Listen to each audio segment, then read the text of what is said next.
Bienvenue à toutes et à tous pour cette rencontre au sommet.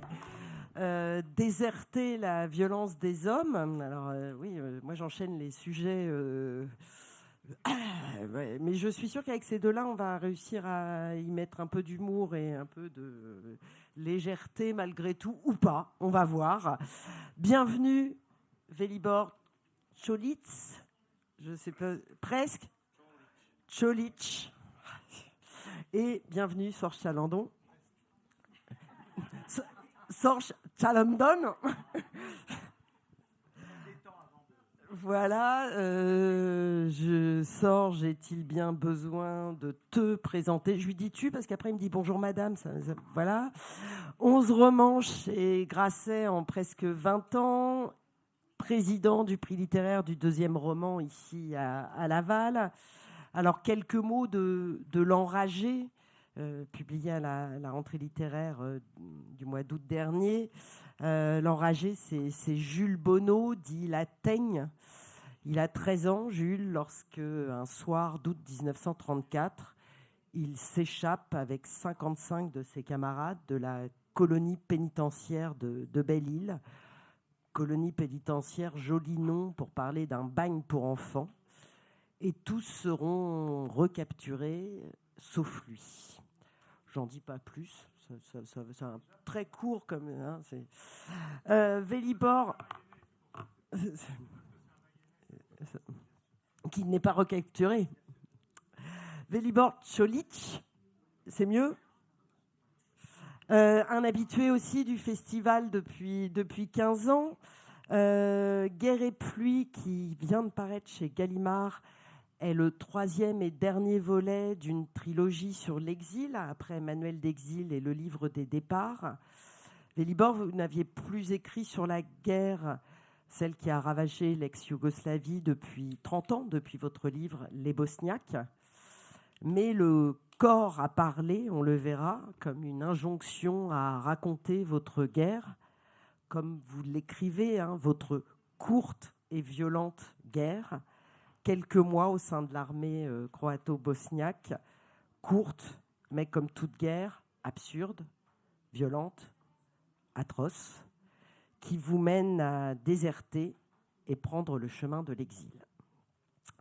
Alors vous me direz, le lien entre les deux livres, comme ça, c'est pas d'une évidence folle, mais finalement, moi j'y ai vu, on pourrait démarrer peut-être par là, par un parallèle entre ce collectif de gamins dans ce bagne qui subit la violence et puis ces jeunes soldats qui eux aussi sont confrontés à la violence, qui ne savent pas trop ce qu'ils font là. Et donc, voilà, c'est peut-être une des entrées dans vos deux livres qu'on peut faire. Sorge Chalandon, c'est Maton dans la colonie pénitentiaire. En plus, ils sont quand même pour la plupart d'anciens poilus. Là aussi, j'ai vu un... Comment vous les avez créés, dépeints, ces matons? Est-ce que vous avez trouvé des sources? Est-ce que c'est les réels matons ou ils sortent de votre imaginaire? Je pense qu'il y a plusieurs raisons pour lesquelles nous sommes ensemble aujourd'hui. Il y a deux livres, mais il y a deux hommes aussi. Il y a deux hommes qui, à un moment donné, ont été confrontés à une guerre. Velibor à une guerre, moi à plusieurs guerres, puisque j'étais reporter de guerre. Mais je pense qu'on sait tous les deux ce qu'est une guerre, ce que c'est d'être à l'intérieur et la difficulté qu'on a de revenir en paix. Revenir en paix, c'est le plus difficile de la guerre, en fait. C'est pas faire la guerre, c'est revenir qui est difficile. Face aux gens qui n'écoutent pas, face aux gens qui s'en fichent, ou face aux gens, c'est encore pire peut-être, qui s'y intéressent. Parce que brusquement, en face de nous, il y a de la compassion, il y a de la pitié, mais il n'y a rien qui correspond à rien de ce qu'on aurait envie d'entendre de leur côté à eux. Donc il y a deux hommes et il y a deux livres. Ce livre de Velibor, moi, je réponds à ta question. Non, je réponds à ta question. Mais le livre de Velibor, il y avait longtemps que je voulais le lire parce que on savait d'où il venait, on savait ce qu'il était, on savait ce qu'il avait fait. Mais moi, je voulais lire cette absurdité-là. Je voulais lire sous sa plume ce qu'était la guerre vue par lui, vue par mon ami. Et c'est important. Parce que c'est pas parce qu'on boit des bières, c'est pas parce qu'on rit ensemble, c'est pas parce qu'on chante ensemble qu'on est à même de de sortir toute la douleur, toute la violence et l'effroi qu'il y a en nous. Et je trouve que la littérature, pour ça, c'est formidable, parce que depuis que j'ai lu ce livre-là, je pense que je le connais un peu plus, un peu mieux. Et c'est un honneur d'être ici avec toi. Ça, c'est dit. Pour nos livres, après, oui, c'est vrai que ces enfants sont battus. On ne savait pas qu'en France, il y avait ça. Moi, je le savais parce que mon père me menaçait de me mettre... je pense que tout le monde va hocher, les plus anciens. Je suis né sur René Coty. Je ne sais pas s'il y en a d'autres, mais... ouais. Donc, je pense que certains vont hocher la tête. Mais nos parents, les parents, nous menaçaient souvent de la maison de redressement ou de la maison de correction. Et moi, mon père me menaçait d'une maison, disait-il, maison de correction, qui était au milieu d'une île en Bretagne, et où les, je cite, salauds comme toi ne revenaient pas. D'où les salauds comme toi ne revenaient pas. Et j'ai mis très longtemps après, en 77, quand la colonie pénitentiaire de Belle-Île a fermé, à comprendre que c'est là où mon père voulait m'envoyer quand j'étais enfant. Donc moi, évidemment, j'ai le parti des enfants, puisque j'en viens, parce que je suis un enfant battu, parce que j'aurais pu être ces enfants-là. Mais c'est intéressant quand tu parles des détenus, parce que tout n'est pas aussi simple. Oui, bien sûr, il y a des enfants battus par des gardiens, pardon. Parce que tout n'est pas aussi simple. Oui, bien sûr, il y a des enfants battus, il y a des enfants maltraités, il y a des enfants violés, des enfants qui vont tenter de s'échapper de ce bagne-là. Mais moi, je m'intéresse aussi aux autres, les gardiens, par exemple. Ces gardiens sont monstrueux, sont d'une violence absolue, extrême. Mais ces gardiens, ils viennent d'où? Ils ont vécu quoi, ces gardiens? Ils ont vécu ce que Vélibor a pu vivre, ils ont vécu ce que moi ce que j'étais amené à voir et à connaître. Ce sont des poilus. Et ce sont tous des poilus, la grande majorité sont des poilus qui ont souffert de la guerre, qui ont été blessés, qui ont été blastés, qui en sont revenus à moitié fous, qui ne sont plus bons pour la vie civile, qui ne sont plus bons pour la vie militaire. Donc on les a mis dans ces colonies pénitentiaires de France pour mater les enfants comme ils ont chassé les boches. En gros, c'est exactement ça, c'est-à-dire que ce sont de pauvres gens qui sont plus prêts à rien, qui ne sont plus bons à rien, mais en revanche, on leur fait croire, on leur dit, on leur fait penser que leur rôle de militaire désormais, civil, mais en tout cas ils portent encore leur médaille de militaire. Il y en a même qui portent les médailles des croix de feu parce qu'ils étaient au front, avec les croix de feu au front. Tous ces gens-là sont persuadés d'œuvrer pour le bien de la France. C'est-à-dire que quand ils frappent les enfants, quand ils les redressent, quand ils les torturent, etc., ils pensent que c'est pour la France qu'ils le font. Donc moi, ce qui m'intéresse toujours, c'est toujours de prendre le contre-pied. Il ne faut pas que les choses soient simples. Il n'y a pas les gentils et les méchants. Moi, ce qui m'intéresse, c'est que ces gamins-là, ils vont souffrir, mais ces hommes qui les font souffrir sont des revenants de guerre, blessés, qui ont été humiliés par la société, qui ont été martyrisés par la guerre, et qui s'en sortent comme ils peuvent, même qu'ils s'en sortent de temps en temps par l'effroi. Donc en cela, oui, j'ai aucun respect pour ces gardiens, mais je sais d'où ils viennent. Et le fait de savoir d'où ils viennent m'aide à mieux comprendre leur souffrance et donc la souffrance des enfants. Donc ça nous relie effectivement. Oui, ces gardiens m'intéressent parce qu'ils viennent d'une douleur que je connais, même s'ils l'ont ensuite eux-mêmes infligée à des enfants. Vélibor, on reviendra après sur ce qui a amené, enfin sur la première partie du livre, sur ce qui a amené à écrire, mais par rapport à ce que vient de dire Sorge, il a parlé de l'absurdité de la guerre, il a parlé du retour difficile à la vie civile, avec l'impression que tout le monde s'en fiche, on compatit, mais tout le monde s'en fout, voilà.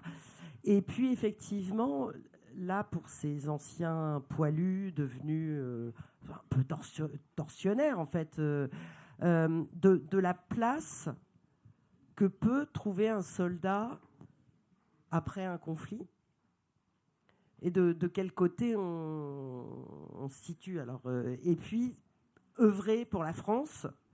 Et vous décortiquez la question du patriotisme et vous dites qu'en fait, les patriotes, c'est les premiers qui meurent. Juste, je pense. Non. D'accord, très bien, merci. Ça fait plein de pistes, hein, je sais. Je sais qu'est-ce que je veux dire, donc c'est pas problème là. Je remercie à tout le monde, vous êtes très beaux, magnifiques. Hemingway disait pour Paris, mais moi je dis pour Laval, ça vaut le coup toujours venir. Si, voilà, c'est vrai, j'étais le soldat. je tenais ce tristement célèbre AK-47 Kalachnikov et j'y tirais. Mais je n'ai pas visé, attention, je n'ai jamais visé, j'ai tiré beaucoup. Et si j'ai une excuse, je répète, si j'ai une excuse, ce n'est pas moi qui étais allé à la guerre, c'est la guerre qui était venue chez moi. Rien ne m'a préparé dans ma vie avant. J'étais un musicien, très mauvais musicien, mais musicien. J'essaie même de jouer la guitare basse dans notre groupe. Je me dis, il n'y a que 4 cordes, c'est plus facile. Non. J'étais poète d'avant-garde. J'ai inventé, je me surnommais Bébé, beatnik des Balkans. Je pensais qu'il faut boire beaucoup et on devient Jack Kerouac. Non. On ne devient pas Jack Kerouac, on devient, voilà. Et la guerre est arrivée. Personne n'a jamais préparé voir la guerre chez soi. On peut accepter tout, toutes les formules compliquées, apprendre toutes les langues au monde, mais on ne pourra jamais accepter voir les tanks ici. Notre guerre fratricide yougoslave était née comme une sorte de fournoncle dans le tissu tendre de mon pays, où 4 religions vivaient depuis toujours. Les juifs séfarades, orthodoxes, catholiques et les musulmans bosniaques. Je me retrouve dans le tranchée, brave soldat Schweik. Je préfère, pour être plus dans la référence française, vous pouvez imaginer Monsieur Hulot dans le tranchée, voilà. Ma guerre commence au moment où chaque soldat creuse sa portion de tranchée. Moi, j'ai fait 1m80, je creuse un peu. Juste comme ça, ça commence à tirer en face, je creuse un peu plus. Violence inexplicable, la peur. Et s'il y a les choses rassurantes pour nous tous, je répète, pour nous tous, que 95% des soldats dans le tranchée étaient comme moi. Ni patriotes, ni glorieux, ni nanana comme ça, le petit animal effrayé qui veut survivre. Les choses importantes pour moi, c'était les questions, dès le premier moment où je calache dans les mains, est-ce que je suis un monstre? Ça te donne un pouvoir énorme. Tirer pendant la guerre, tuer ce que tu veux. Le beau-frère de mon ex qui m'a niqué la bagnole. Rassurant, j'étais pas un monstre. Et en même temps, la guerre est tellement l'humanité à l'envers que ça, j'essaie de vendre mon carnet. Tellement en envers que dans la vie normale, dans la vie que nous vivons, écrire, c'est tout à fait banal, et le tirer d'un fusil, c'est effrayant. Dans la guerre, c'est tirer, c'est normal, écrire, c'est effrayant. Donc, intelligent comme je suis, il est ici le carnet, j'ai commencé à prendre les notes dans la tranchée, dans l'accalmie. Les batailles sont très violentes et courtes, il y a beaucoup de temps libre. Pour un soldat, j'écrivais en cachette. Comme si je voulais, je portais toujours avec moi, et voilà. Je vous montre, il y a le photocopie d'Emily Dickinson. Il y a un fleur, c'est très pathétique. Et si vous voyez, les notes sont plutôt chaotiques. Hop, Emily, elle va survivre les Serbes, elle va survivre aussi les... Voilà, ça c'est mes notes, comme si je voulais racheter ma main. Ma main, elle était salie à jamais, mes amis, parce que je tirais. Et inconsciemment, le petit soldat Schweik bosniaque voulait, avec cet acte de stylo, se racheter envers l'humain. Je ne sais pas quelle était la question. Je vais finir avec ce Kalachnikov. Le jour. T'avais gravé sur ta Kalachnikov Nevermore. Oui, Nevermore. Au lieu de drapeau croate, j'étais allemand croate, j'avais de Clash, le truc comme ça, donc je ne voulais pas. Et 27 juillet 92, le jour où je suis particulièrement fier, je deviens le déserteur. Je déserte. Et je dis, si je casse le fusil, ils vont réparer les salauds. Il y a la rivière Bosna grande, je prends avec toute ma force, je le jette. Et j'espère, et je suis certain que ce petit machin, il était bouffé par le petit poisson. Une petite digression dans le temps, et je m'arrête. Des décennies après, on a massacre de Bataclan, il y en a un massacre de Charlie Hebdo. Savez-vous d'où vient ce Kalachnikov qui tirait sur Volinsky Kabu? Il venait de la Yougoslavie. Et là, le déserteur devient encore plus grand. J'ai dit, je ne sais pas quel fusil a tué Volinsky, mais ce n'est pas le mien. Et ça, c'est la grande victoire.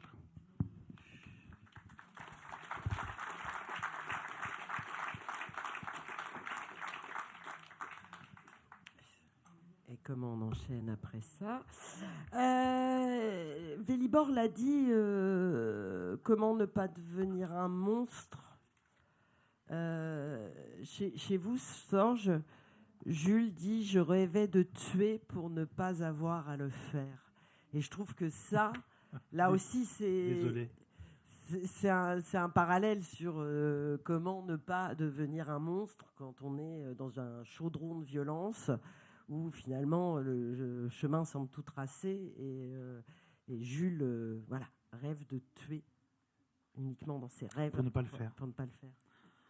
Jules, Jules, c'est moi, on va pas jouer à... Jules est un personnage de roman, d'accord, ok. Donc Jules, c'est moi, mais je suis en 34, ça se passe en 34. Quelqu'un, dans une rencontre, il m'a dit « Mais ça vous fait quel âge ?» Je trouve ça très drôle. Non, non, c'est un roman, monsieur, comment dire. Moi, j'ai été obligé de me défendre, en fait, ma vie entière. Je suis comme Jules. Ma vie entière, il a fallu que je me défende contre les coups d'un père. J'en ai beaucoup parlé ici à Laval, donc je m'excuse. Vraiment, je tiens à m'en excuser. Mais comme j'étais bègue, il fallait que je me défende aussi du bégaiement. C'est-à-dire qu'on se moquait de moi.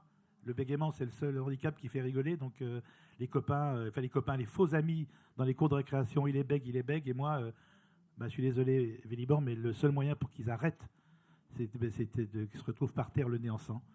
Et c'est tout ce que j'avais. Je n'avais pas la parole. Je n'étais pas doué de parole. J'aurais tellement pouvoir... mais j'aurais adoré dire il est bègue, et dire quelque chose comme toi, t'es con, ça va rester. Moi, je peux peut-être soigner un jour.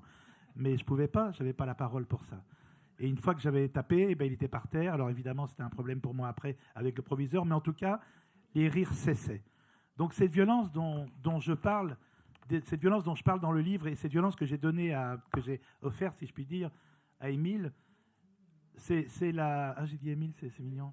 Non, parce que je pensais à Émile Zola, c'est étonnant. Hein. Cette violence, c'est une violence de défense.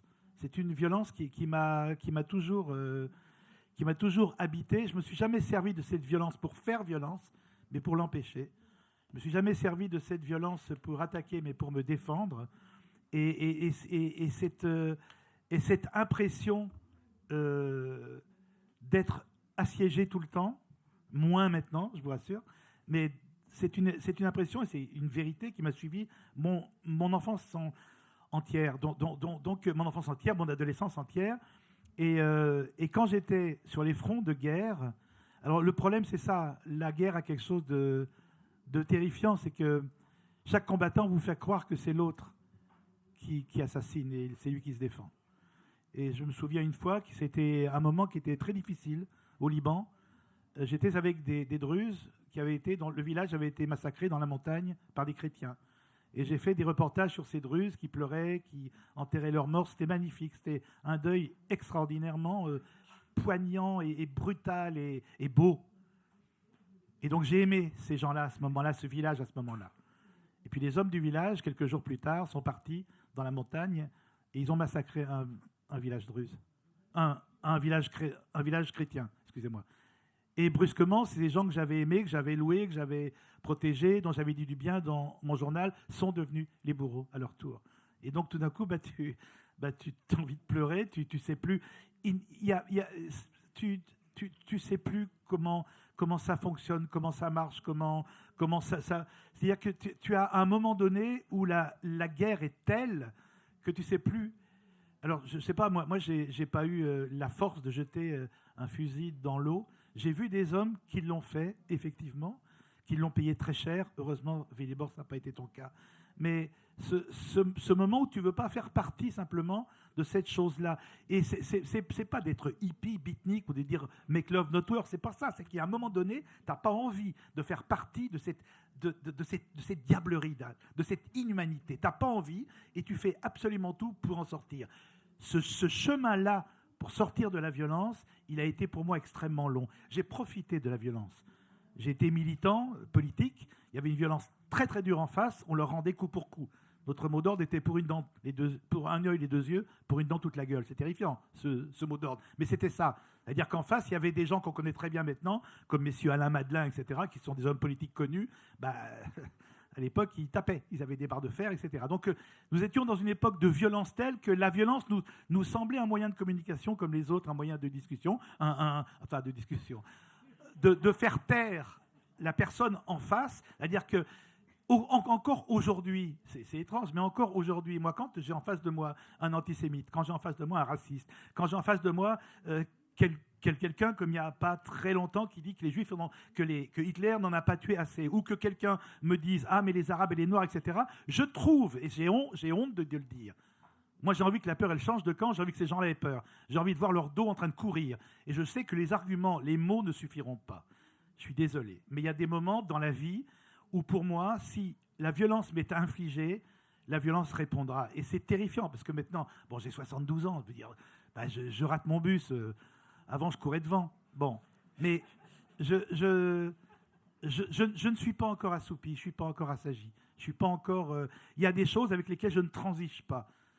Je ne peux pas transiger. J'ai offert ça à Jules. C'est-à-dire que lorsqu'on crée un personnage de fiction, on lui offre des choses qui nous sont propres. Et moi, Jules, je veux qu'il s'en sorte. Jules qui est battu, Jules qui est torturé, Jules qui est insulté. Je veux Jules qui va passer le mur, qui va essayer de s'évader de cette colonie pénitentiaire où j'aurais pu être dans les années 60 lorsque j'étais enfant. Moi, Jules, je lui offre une violence pour qu'il s'en débarrasse.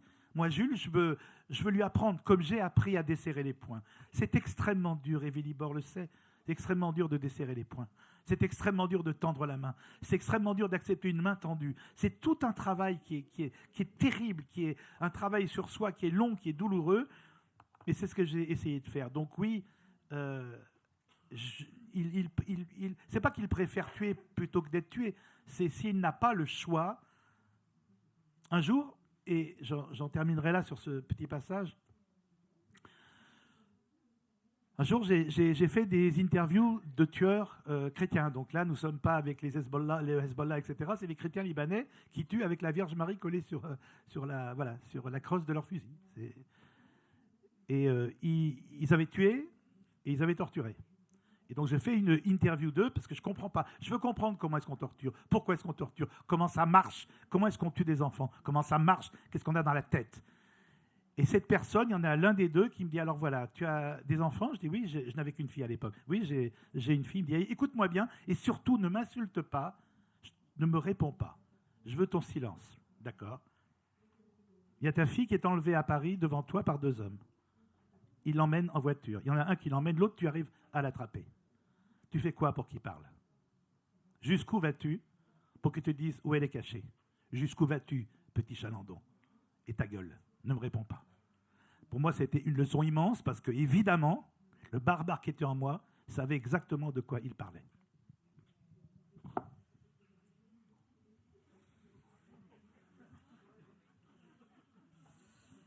Merci, Sorge. Sorge, hier, vendredi soir, je t'ai demandé, mais au fait, toi, tu l'as couverte, la guerre en Yougoslavie. Non. Et tu m'as dit... Je peux dire ce que tu m'as dit? Bien sûr, bien sûr. Non, puis en plus, j'étais terrorisée parce que c'est à côté. Voilà. C'est terrible ce que je vais vous dire, mais c'est vrai. J'ai réussi à me sauver des guerres parce qu'elles étaient loin, parce qu'il faisait chaud, parce qu'on parlait farsi ou on parlait arabe. Et je savais que je rentrerais un jour chez nous, en France ou en Europe et que la guerre serait loin de moi.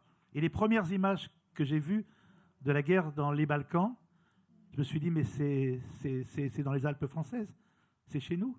Alors ils sont un peu habillés comme en 14-18, mais tout d'un coup, j'ai eu peur, mais c'est vrai, c'est-à-dire que c'était des vieilles pétoires, tout ça, mais je me suis dit, je peux pas, et j'ai refusé de couvrir cette guerre-là. Hein. C'était pas une question de... Je refusais de couvrir cette guerre-là parce que tous me ressemblaient. Et autant moi je pouvais couvrir une guerre avec des gens qui étaient différents de moi, dont je pouvais m'extraire de cette guerre-là, je savais que cette guerre-là et d'autres, des grands amis comme Jean Hatzfeld du journal Libération ou d'autres ont couvert cette guerre-là. Mais moi, je n'ai pas pu parce que je trouvais que tous les combattants, c'était mes voisins de palier. Et ça, j'étais terrorisé par ça. Je ne la pensais pas à nos portes. Et elle avait l'image d'une guerre à mes portes. Et je n'ai pas voulu aller taper à cette porte-là. Vélibor, c'était les voisins de palier. C'était les copains de lycée qui se sont mis dessus. Enfin, il y avait des copains dans le camp d'en face. C'était, est-ce qu'on peut appeler ça une guerre fratricide? Enfin, il y avait des gens qu'on connaissait dans le camp d'en face. Et ça, c'est aussi... la question de l'absurde, elle est là aussi. Et la question de... on fait tout pour que vous ne réfléchissiez pas en tant que soldat pour que ça bloque pas. Déconseiller d'abord être à la fois intelligent et un soldat.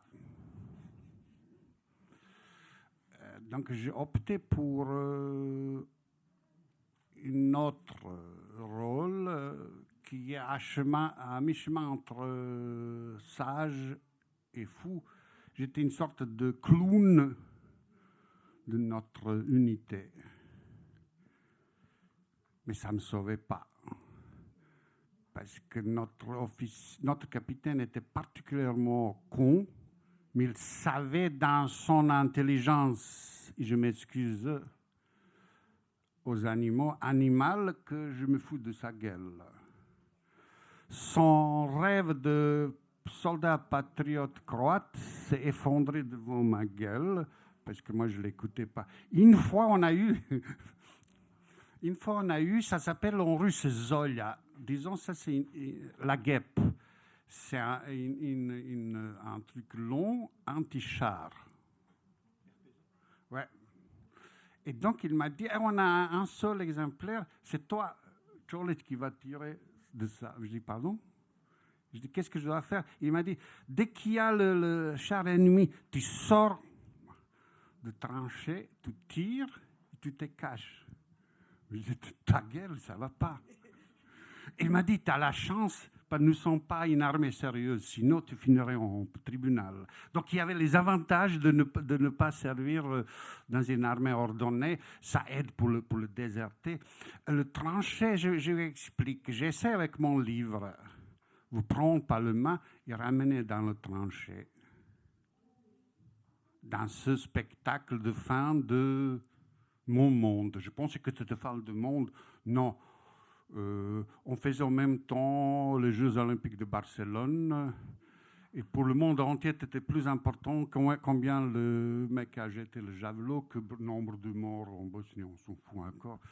Donc, le spectacle de fin de mon monde, c'est les tranchées dans la campagne bosnienne au printemps où la terre est tellement généreuse et belle, magnifique. J'ai jamais eu autant de beaux, magnifiques couchers levés de soleil que dans le tranchée. Et autant plus, notre stupidité, elle était grande. Je passe les moments terribles dans le tranchée au mois déjà juin, il fait très chaud là-bas. Pour moi, quand on dit la guerre, première association, c'est le sel. Je transpirais. La paire prenait le goût de sel.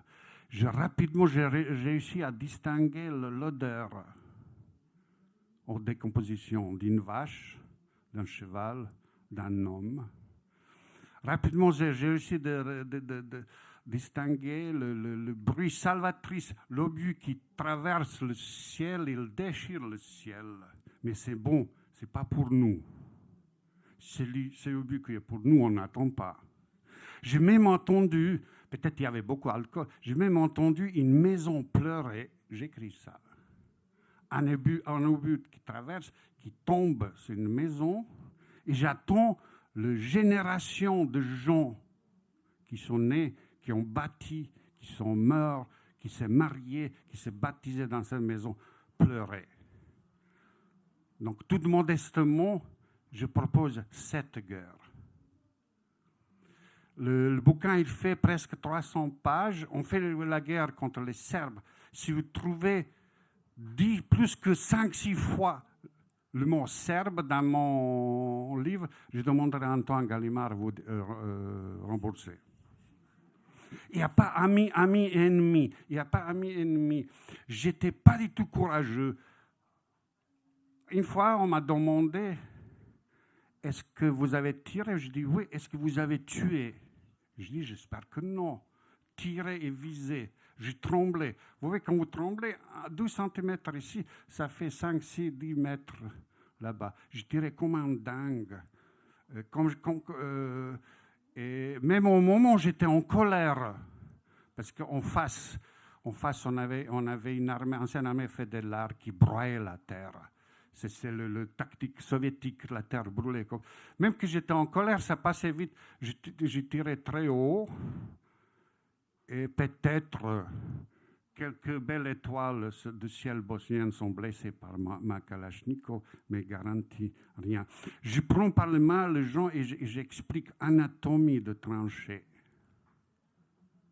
Les garçons contre les garçons.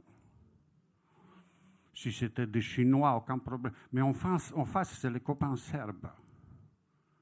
Et l'autre côté, c'est les copains bosniens.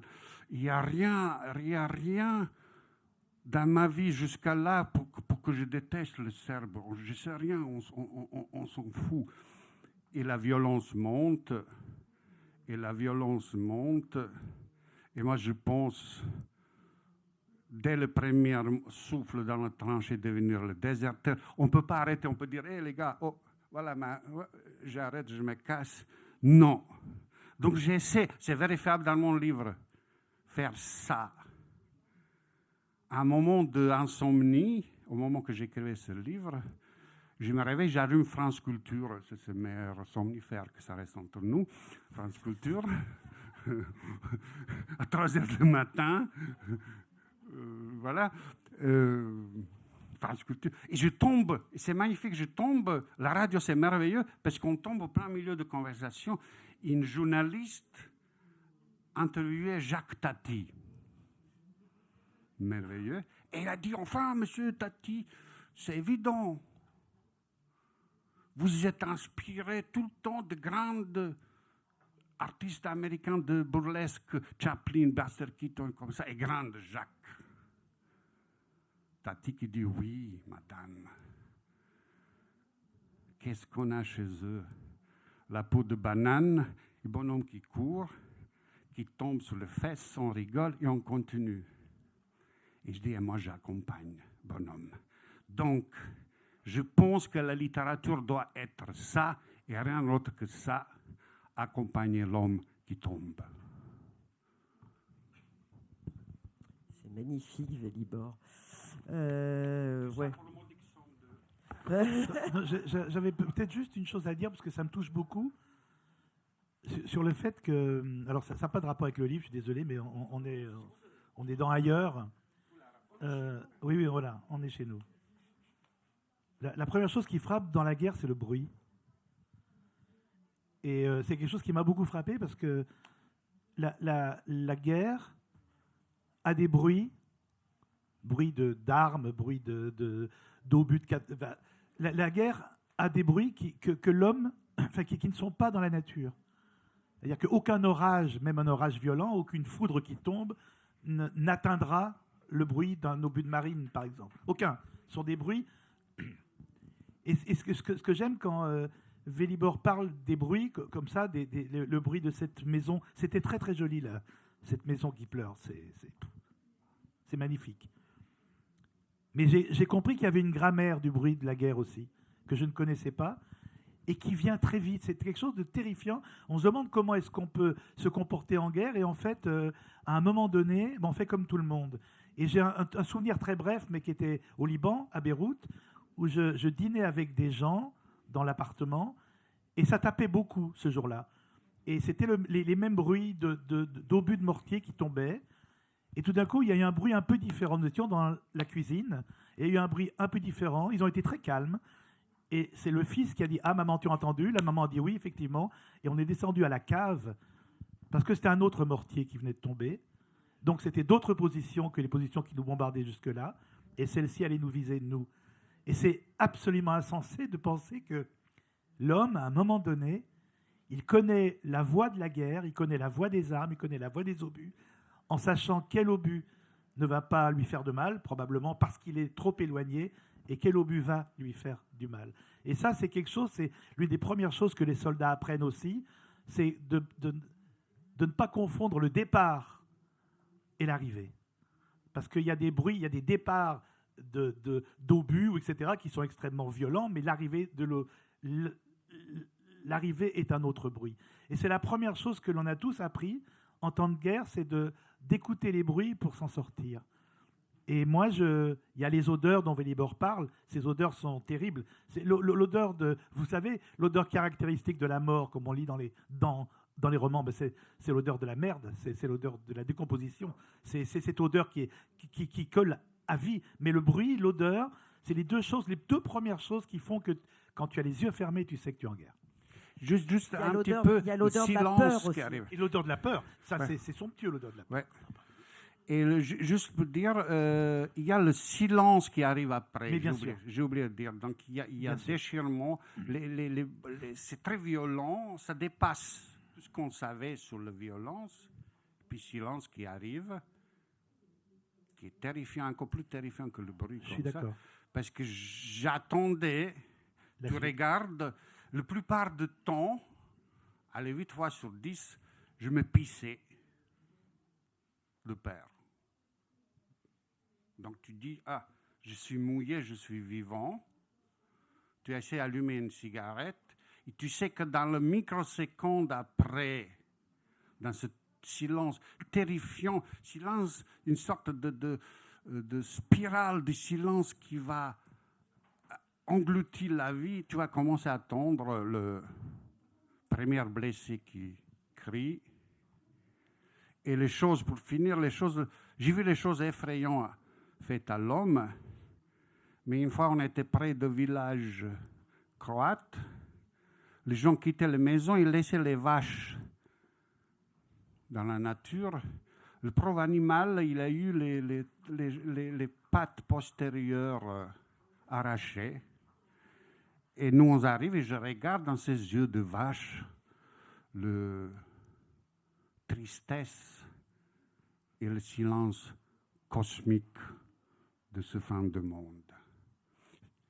Et puis rapidement, la vie revient, les oiseaux commencent à chanter, et nous, les soldats, on était contents. Il n'y avait pas la honte. Dans la tranche, il n'y a pas la honte.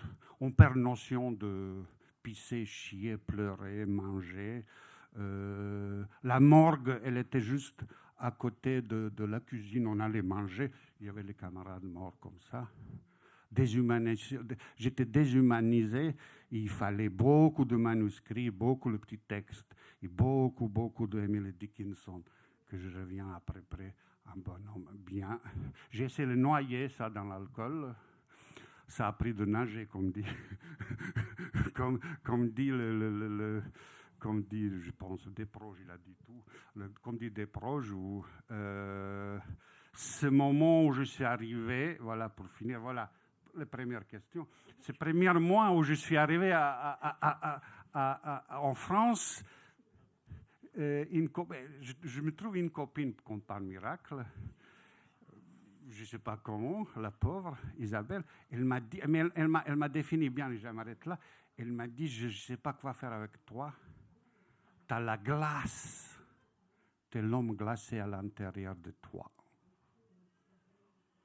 Mais je dis, si j'essaie avec Jack Daniels, ça va marcher, chérie. Je dis, ben justement, ça ne marche pas. J'étais l'homme glacé, l'homme sans émotion. Il y avait tellement... épuisé mes émotions. Il fallait que je retrouve les émotions. J'étais à Paris, j'étais à Rennes, j'étais à Strasbourg. Je pouvais voir tout ce que vous voulez. Je n'avais aucune réaction. Et en plus, hélas, je n'arrivais pas à dormir à jeun. Donc, il fallait que je bois beaucoup pour endormir. Vous inquiétez pas, j'arrêtais à boire à 50 ans. Je me dis, je veux picoler 50 ans, puis j'arrête 50 ans, puis je picole 50 ans. Et on va voir. Voilà, je voulais dire sur le silence, terrifiant. Et puis, Sorge, tout à l'heure, parlait des cons qui se moquaient de lui, et oui, il mettait son poing dans la gueule des cons. Velibor, vous écrivez, si vous voulez provoquer une catastrophe, c'est assez simple, vous armez les cons. Voilà. Et catastrophe à la fois humaine, mais aussi une catastrophe écologique, parce que finalement, ils ont tiré sur tous les animaux. Enfin, on a vidé nos forêts, c'est spectaculaire, les cons avec les fusils automatiques. On a vidé nos forêts tout de suite. Le mec tirait sur le blaireau, sur les sangliers. Donc à un moment, il n'y avait plus aucun animal dans la forêt. Et c'était tout à fait normal de tirer sur tout ce qui bouge. Donc il y avait ce père constant de braves soldats. Voilà, mon oncle, que je ne deviens pas le monstre, que je tire pas. Mais non, on ne devient pas monstre parce que c'est la guerre. Excusez-moi. Moi, j'ai juste peur d'être blessé. Le rêve de chaque soldat, c'est d'être blessé dans l'extrémité non mortelle. Et moi, comme extrêmement courageux, j'ai dit, il ne faut pas que je suis blessé dans la jambe, parce que je veux tailler ma route. Voilà. Je voulais montrer cette réalité-là. Je me suis rendu compte qu'il y a un grand absent de la littérature de guerre français, c'est le soldat. Dès qu'on parle écrivain soldat, on tombe Céline, Apollinaire, c'est déjà 120 ans comme ça. Je dis peut-être parce que la France, elle ne fait plus la guerre. Non. Peut-être qu'on paye les autres qui font la guerre pour nous. Apparemment, c'est ça. Mais on m'a dit hier à Bordeaux, mais le livre est aussi drôle. Mais j'étais drôle même avant la guerre. J'ai défendu une idée, j'ai défendu une idée que la tragédie et la comédie sont serres siamoises de notre destin humain. Que la comédie n'exclut pas l'enfer. C'est drôle, mais c'est l'enfer. Et il y avait des situations drôles. Rapidement, pendant des semaines, on mange le riz collant et les macaronis collants, comme ça. Bonne nouvelle, bingo, il y a un camion avec le bouffe italienne qui arrive. Ouais! On ouvre, et c'est vrai, il y a le barquette, lasagne, spaghetti, machin truc. Et puis on attend. Oh! Qu'est-ce qu'il faut faire? Il faut juste 3 minutes au micro-ondes. Donc, voilà. Il y a les choses. Moi, je me décris comme un truc, comme un soldat très drôle. Pour finir, j'ai donné suffisamment la chance aux ennemis de me tuer. On ne voit pas très bien, mais il me manque un petit bout de nez. Donc, j'ai donné 0,0003 grammes de mon chair pour le pays. C'est déjà pas mal. Entre nous, les chocos de siècle, ça passait par là. 1 centimètre. L'obus, s'il tombe sur l'asphalte, il fait ce tristement célèbre rose de Sarajevo. Il sursaute 1 mètre, 2 mètres. Il explose en 1000 morceaux. Chaque morceau découpe bonhomme. Chez moi, je lui dis, si j'étais général de Gaulle, j'étais mort. Pardon, chez moi, juste pour dire ça, je rigole parce qu'il y avait happy end. Après, j'ai eu... chez moi, ça passait par là. J'étais tous ensanglantés. J'ai dit, bingo, je suis grièvement blessé. Hélas, non, je n'étais pas grièvement blessé. Il me manque. Je pense que c'est pas mal donné 0,003 grammes de chair pour son patrie.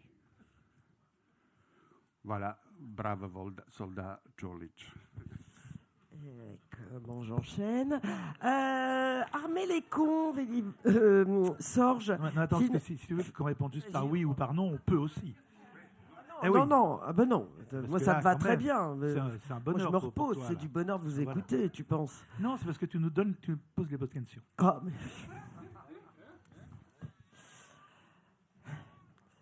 On parlait d'armer les cons. Il y a un passage dans le livre, et qui, j'ai le sentiment, est avéré. Justement, quand ces 56 gamins s'échappent, il y a la chasse à l'homme, la chasse à l'enfant, comme l'a écrit Prévert. Et finalement, il n'y a rien de pire que la meute populaire, j'allais dire. Même les touristes s'y mettent. J'aime bien le mot populace. Je déteste ce mot, mais là, ça y va très bien. Il n'y a rien de pire que la populace dans ses pires travers. Oui, parce que ce qui m'a intéressé dans cette... D'abord, moi, je ne suis pas un historien. Je ne suis pas un journaliste sur ce coup-là. Moi, je suis un romancier. Donc, il fallait que je trouve une histoire. L'histoire de l'évasion, de la tentative d'évasion de ces 56 gamins qui savaient très bien qu'ils iraient jusqu'au bout de l'île, mais pas ailleurs. Je trouvais que c'est une histoire qui était absolument formidable. L'histoire du fait que le 56e n'a pas été retrouvé. S'il avait été retrouvé, le 56e, je n'aurais pas pu écrire ce livre-là, parce que je ne peux pas. Je sais qu'il y a des romanciers qui disent le romancier a tous les droits, moi je ne trouve pas. J'aurais pas pu être un 57e qui n'a jamais existé ou un 56e qui existe. J'aurais pas pu prendre le nom, l'apparence de quelqu'un. J'aurais pas pu être un enfant qui existait à cette époque-là. Heureusement, un manque. Et un manquera pour l'éternité, puisqu'il n'a jamais été retrouvé. Les gendarmes pensent qu'il s'est noyé. Je pense que c'est le plus probable. Un autre gendarme, c'était très mignon, a dit il aura trouvé refuge sous un jupon accueillant de l'île. Bon, je ne crois pas tellement. D'ailleurs, je ne vois pas tellement un gendarme écrire ça, mais c'est dans la presse locale de l'époque, donc je pense que ça a été dit. En tout cas, le 56 qui manque, je sais que j'ai le droit moral, le droit historique, le droit presque juridique de l'incarner. Moi, ce qui m'intéresse, c'est il y a ça qui est déjà une histoire incroyable. Ces enfants battus, quand on ne sait rien. Il y a eu plusieurs colonies comme ça en France. Donc, Maitret, où Jean Genet, le poète, a été maltraité toute son enfance, qui a donné naissance à un poète, mais à quel prix? Et moi, ce qui m'intéresse, c'est, ok, d'accord, ils passent le mur, 56 passent le mur. Et après, comment ils font et qu'est-ce qui se passe quand ils passent le mur? Et c'est là où l'époque m'intéresse. Donc, nous sommes en 1934. La guerre de 14-18, donc les poilus sont maintenant des gardiens. Hitler est déjà au pouvoir. La France, il y a déjà, même sur l'île, il y a des petits groupes, il y a des socialistes, il y a des communistes, il y a des croix de feu, tout est en place. Et quand ces 56 gamins s'échappent, alors juste brièvement, ces gamins, en grande majorité, sont des orphelins, sont des vagabonds, sont pas des délinquants, enfin, sont des voleurs de pain. Il n'y a aucun criminel qui est là. Ils ont de 12 ans à 21 ans, qui était la majorité légale. Et quand il y en a 56 qui s'échappent, les gens de l'île, qu'est-ce qu'ils voient? Ils voient que 56 voyous sont échappés. Il y a la peur qui prend l'île, la peur vraiment qui prend l'île. Et donc, comme chaque fois, lorsqu'il y en a un qui s'échappait, c'était la même chose. Mais en tout cas, les commerçants ferment les rideaux de fer tout de suite. Les paysans prennent les fourches. Les mères cachent leurs filles parce que, évidemment, des gamins qui vont sortir sont des violeurs. Toute cette population qui se met en route est aidée, est encouragée par la gendarmerie pour la chasse à l'enfant. Et une pièce de 20 francs argent est offerte pour chaque enfant rapporté ou ramené à la colonie pénitentiaire. Un enfant, 20 francs argent, 2 enfants, 40 francs. Et donc, il y a une chasse à l'enfant qui se met en route sur l'île ce soir-là avec les braves gens qui se mettent à la chasse à l'enfant. Et il y a 3 sortes de chasseurs, si je puis dire. Il y a ceux qui ont besoin d'argent. Le Morbihan est l'un des plus pauvres départements de France. Alors, je fais gaffe quand je suis en Bretagne. On dit comment ça de France? Non, pardon, le plus pauvre de Bretagne. Les enfants de la colonie pénitentiaire sont ceux qui font les routes du Morbihan gratuitement, etc. C'est-à-dire que ces gens-là vont chercher les enfants pour 20 francs argent. Il y a ces gens-là, les pauvres. Ensuite, il y a ceux qui s'amusent, il y a ceux qui jouent, notamment les chasseurs. La chasse n'est pas encore ouverte, donc les gens s'habillent en chasseurs, parce que ce sont des chasseurs, et partent à la chasse à l'enfant avec leurs fusils, tirent en l'air. Il n'y aura pas de mort cette nuit-là, c'est bien, c'est déjà une chance. Mais ils le tirent en l'air Un, par exemple, et ça c'est l'un, parce que mes sources sont beaucoup dans la presse locale, parce que malheureusement les archives de la colonie pénitentiaire ont brûlé en 1959. Donc tout ce qui aurait pu me servir, ça a brûlé, alors que dans d'autres colonies, tout est là, mais là, il n'y a rien. Voilà, et je vous rassure, ce n'est pas un coup ni du Mossad, ni de la CIA, ni rien, c'est accidentel, donc il n'y a plus rien. Et donc, qu'est-ce qu'on lit qu'ensuite, il y a les chasseurs, dont un qui est dans l'Ouest républicain, le lendemain, qui se vante et qui dit, je vois un gamin qui arrive, qui est plus grand que les autres, d'ailleurs il a une moustache noire, et donc je le vois qui arrive dans les phares de ma voiture, je descends avec mon arme, je vais tirer, il a les mains en l'air, il dit, non monsieur, ne tirez pas. Donc je baisse l'arme, je lui demandant d'avancer sur les phares pour mieux le voir, et il dit, et le chasseur qui dit ça, il ne se rend même pas compte de ce qu'il est en train de dire. Il dit en fait, il n'était pas si vieux que ça, il était jeune même, il était tout petit, je voyais plus grand avec les ombres, et ce n'était pas une moustache noire qu'il avait, c'est qu'il s'était nourri de mûres toute la nuit. Voilà les enfants qui étaient chassés par les chasseurs. Donc il y avait ces gens-là, et il y avait la troisième partie de la population, c'était ceux qui étaient pour la loi et l'ordre. C'est-à-dire c'est ceux qui voulaient que ces gamins retournent d'où ils venaient parce qu'ils n'étaient pas là pour rien. Et ces trois parties de la population vont donner naissance à une chasse à l'enfant. Maintenant, quand vous retournez on vous dit, il y a pas mal de gens qui vous disent que leur grand-père, leur arrière-grand-père, leur grand-mère, eux, ils ont été justes. Ils ont donné, alors vrai ou faux, je ne sais pas. Mais en tout cas, c'est normal que l'île aussi réécrive l'histoire. Donc il y a des gens dans l'obscurité qui ont donné une cigarette à un gamin, qui ont donné du pain, qui ont donné une couverture. Mais tout d'un coup, on se dit que nous sommes en 1934. Avant l'occupation, dans l'île, à un moment donné, une nuit entière, il y a eu des collabos, il y a eu des résistants. C'est-à-dire qu'il s'est passé quelque chose cette nuit-là qui déjà préfigurait de ce qu'allait être notre pays quelques années plus tard. Et cette chasse à l'enfant, moi j'ai été bouleversé de penser qu'un enfant valait 20 francs. Déjà, c'est quelque chose qui me terrorise. J'étais bouleversé que des touristes s'y mettent. Et je ne suis pas très malin. J'ai récité le poème de Jacques Prévert, Chasse à l'enfant, quand j'étais enfant. Mes 3 filles ont récité le poème de Jacques Prévert, mais leur instituteur, j'en ai parlé avec d'autres instituteurs qui ont dit qu'eux l'avaient fait, mais les instituteurs leur laissaient réciter le poème comme si c'était une comptine. Voyou, voleur, chenapan, tatatitato, alors que c'est un drame. Et moi, je ne savais pas, je me souvenais plus que Prévert avait écrit ça. Et je suis en plein milieu de l'écriture, quand un copain me dit, évidemment, tu mets le poème de Prévert en exergue. Et je dis, mais quel poème de Prévert? Et il me dit, et tout d'un coup, je réalise que Prévert, il a écrit sur la fuite des enfants, Chasse à l'enfant, qui est dans son recueil de romans Paroles.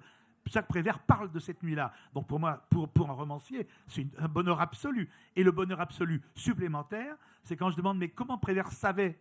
Et on me dit, il était là. Et Prévert était à l'hôtel du Port, en touriste. Il entend des enfants qui hurlent, il descend, il les voit, il se renseigne, il ne supporte pas, et il écrit un poème, Chasse à l'enfant. Et quand vous avez tout ça, à ce moment-là, vous avez le droit de faire un roman. Vous avez le droit d'incarner un personnage qui est vous et qui n'est pas vous. Vous avez le droit de rejoindre les enfants martyrisés des années 34 pour en faire autre chose. Et ce livre, en fait, bon, je fais vite, mais c'est la dernière revanche d'un enfant battu, moi.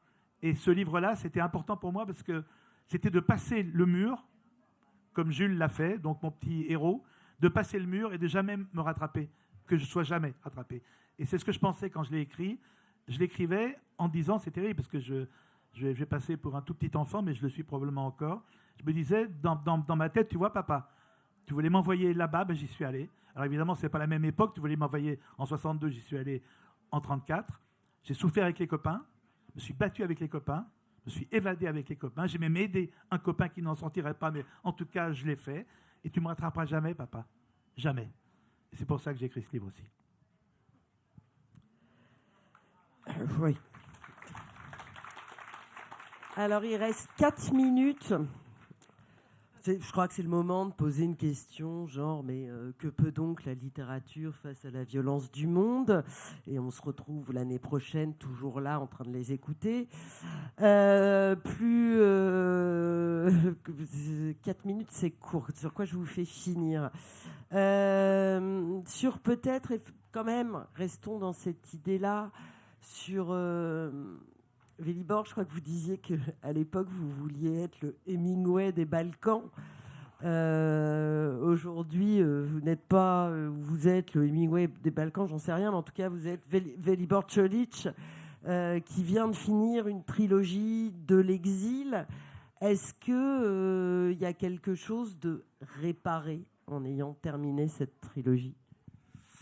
Rapidement, pendant des années, pendant des décennies, je surestimais la littérature, hélas. Je pensais que de simples faits que j'écris, que je parle des choses de la guerre, je serai guéri. Non. En 2021, je m'installe à Bruxelles. Je suis attrapé par la guerre qui a pris le visage d'une maladie auto-immune très rare. Pemphigus vulgaris, ça s'appelle. On est 2 à Bruxelles, donc c'est à peu près 2 personnes sur 1 million.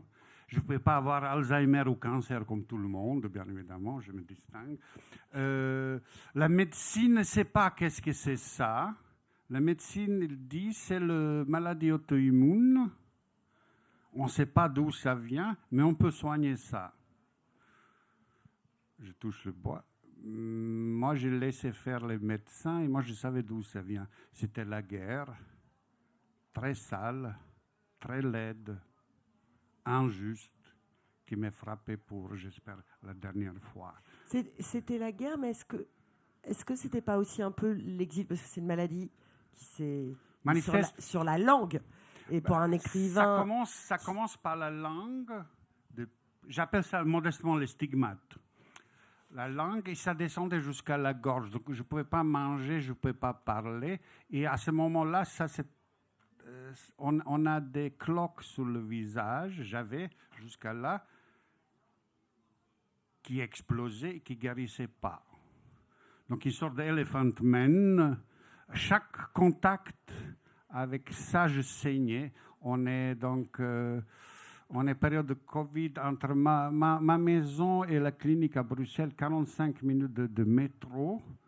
Il fallait voir les gueules de gens. Voilà le monstre. Les gens rentraient, je ne pouvais pas manger. Voyez Elephant Man, il sautait. Donc j'étais comme un pacha, comme ça j'avais la place.